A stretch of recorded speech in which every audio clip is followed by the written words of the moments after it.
I'm at work in my gym clothes. Fitting that it's raining. I just wanted to get video when I'm not feeling good, when I'm anxious, I don't know what to do.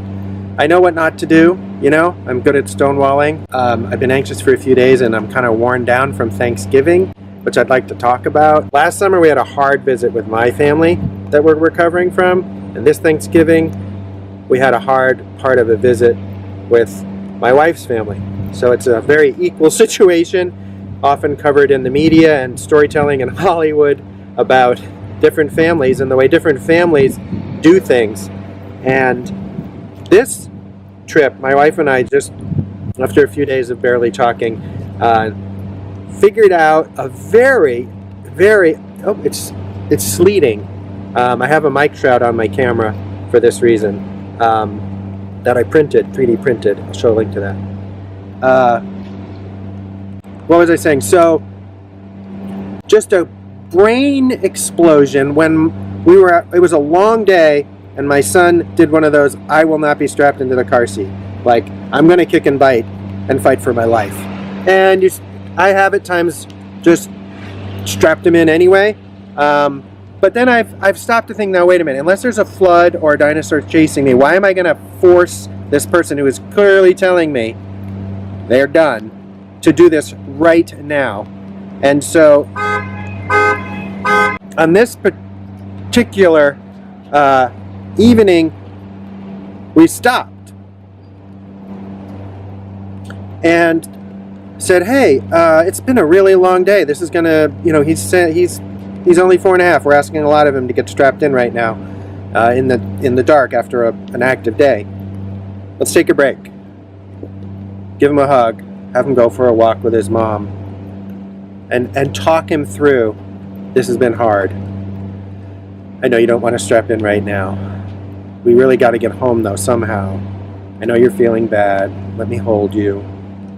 And my brain exploded because earlier that day I needed the same thing and didn't know how to say that except to basically attack my wife verbally for something she was doing that I didn't want her to do, when all I really needed was what my 4.5-year-old son needed that night. And when my wife gave it to him, he strapped in the car.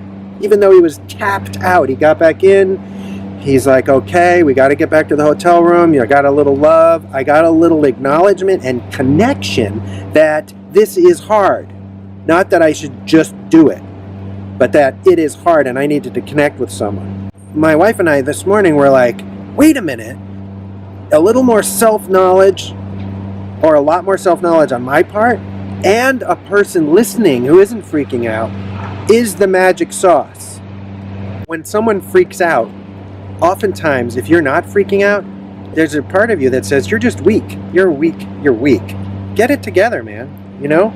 Get it together. And you think that person is not strong of character. I think about my wife like this, and she thinks like this about me in certain areas. We're very strong. But in some areas, you just look at the person and be like, this is freaking you out? You're just kind of a dork. So anyway, my wife and I were like, wait a minute. It's a lot about self-knowledge. When to say you're freaking out, not to say, you know, argue on some other subject when you're like, why are we arguing about pickles? It's not about pickles. Someone's freaking out, someone's not. Someone needs support. All these things flash through my mind. Like, you know, I've been in situations where, you know, on a trip I was like, I'm putting my foot on the ground on this particular pickle. I'm not having a pickle with salt. I want a pickle with no salt. You people are crazy. We had too much salt today. I'm out of here. I'm going home. I've been there too, like, this is ridiculous. You people are crazy. I'm going home.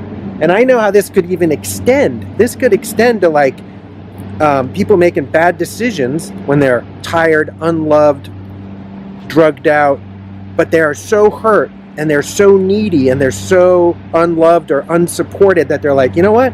I'm going to the ground on this one, and I'll do it again, even if the consequences are terrible, because I was that hurt, right?